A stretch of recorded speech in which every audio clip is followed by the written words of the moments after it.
Remember, all I'm offering is the truth.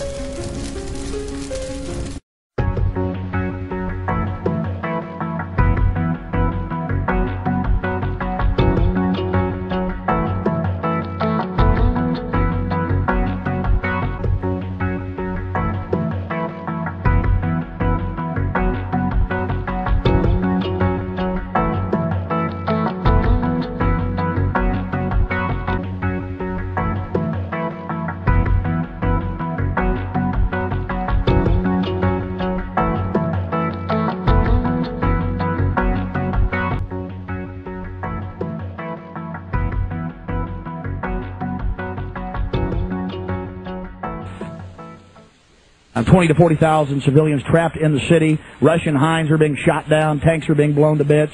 Massive Grad unguided rocket attacks are being launched on the city indiscriminately right now. Air and artillery bombardments as well. It's absolutely out of control. It is pandemic, ladies and gentlemen. I'll give you the news first on Y2K. The newest developments: the Pennsylvania nuclear plant has been shut down. One of the main systems transferring the power from it failed, but they say it's not a Y2K problem. And the things I'm experiencing here in Austin, Texas: the shelves are empty of water and some gas stations are running out of fuel. Here in Central Texas and in Minneapolis, Minnesota, the shortwave is basically down, ladies and gentlemen. Went off right as I went on the air. The big news on Y2K. Then we'll start going to your calls. All right, let's go ahead and get to this article. Associated Press.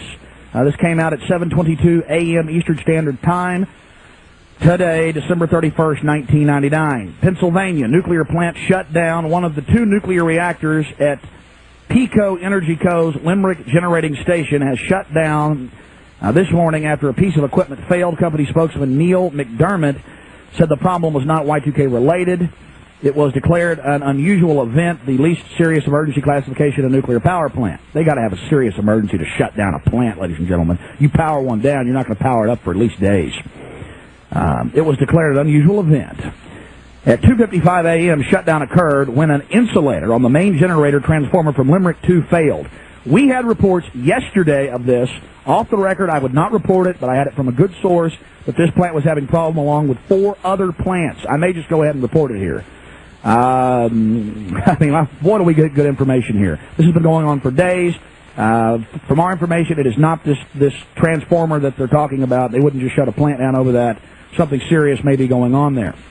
So that the central government, known as the federal government, the occupational government in Washington, D.C., has set up a huge $50 million command bunker hooked into all the FEMA boxes that can take over all the shortwave broadcast and commercial AM and FM stations, as well as television broadcast stations. And we hope they do not activate that, ladies and gentlemen.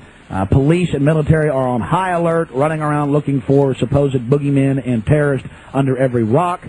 Military are highly visible now. Yes, ladies and gentlemen, there are trains of military equipment moving into Austin. 2 nights ago, on Wednesday night, Fox News reported that the airport will be used as a massive holding facility for troublemakers or rioters here in Austin that has no history of riots. They need to get that country locked down so they can stage the election for Vladimir Putin.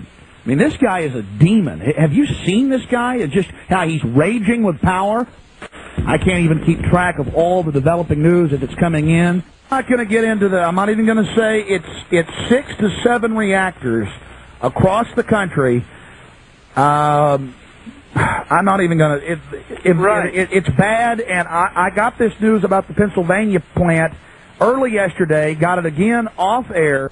Confirmed it with someone that is 99% accurate, about like I am, trying to report the truth. And now I've got the Associated Press saying, well, they shut the whole plant down, but they call it an unusual event, the least serious emergency classification of a nuclear power plant. Well, it's got to be pretty bad for them to power a plant down. As the developments move forward with this Y2K and this gear up for clamping down in America and Russia and around the world by globalist forces, we'll be bringing you the news as long as we're here on the air.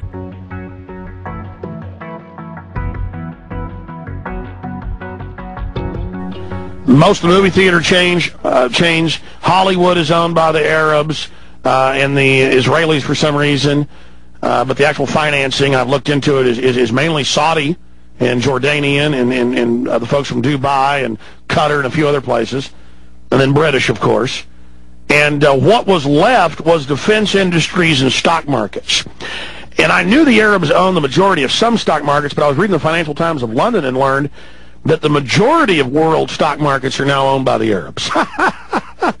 That is but as if it wasn't enough that two Middle Eastern countries own 49% of the London Stock Exchange. Now they're about to bid and own the majority, and that's just two countries. If you add them all together, the Arabs own it almost outright, 70+%.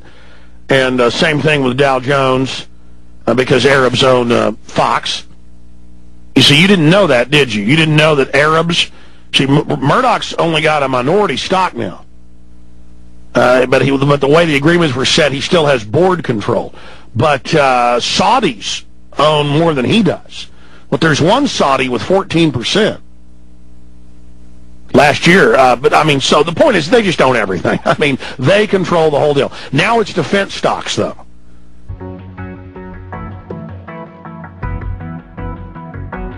Important information. I'm going to put the call out that you call the White House and tell them, look, we've seen the news stories that you wanted to blow things up, that you have blown things up, and that you're saying that 4 million of us are going to die and we need martial law and the Associated Press.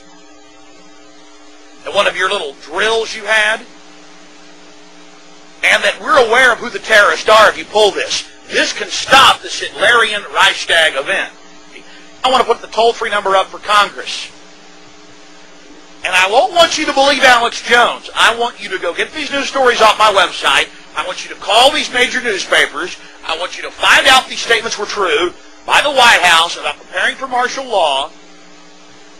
And I want you to let them know that if there is any terrorism, we know who to blame.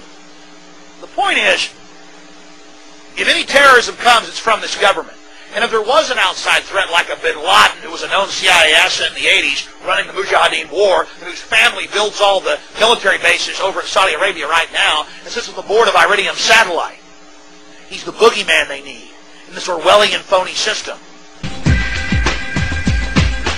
You see, because the largest intelligence apparatus in the world, with the biggest budget in the history of the world, has been looking for Osama bin Laden for years and years and years, and can't find him.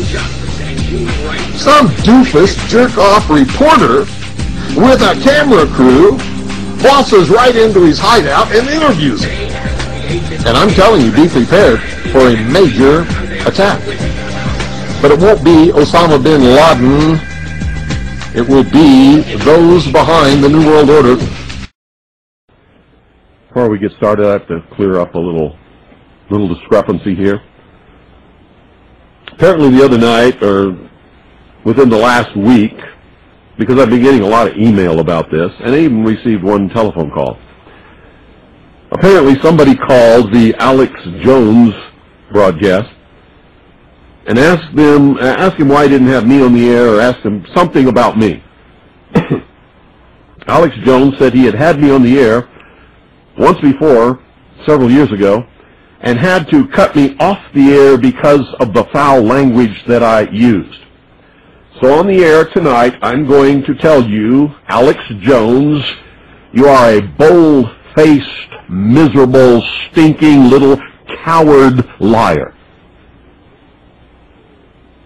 Now let me say that again so there's no mistake about it. You can all tell Alex Jones that I said this, and I suspect he's listening because he does. Alex Jones, you are a bold-faced, stinking, rotten little coward liar. I've also revealed him for the lying sensationalist bullshit artist that he is by every once in a while bringing to your attention the lies and the deceit and the rumors that he spreads over the airwaves that are not good for any of us, and they're not good for the nation. They are especially not good for militia and patriots.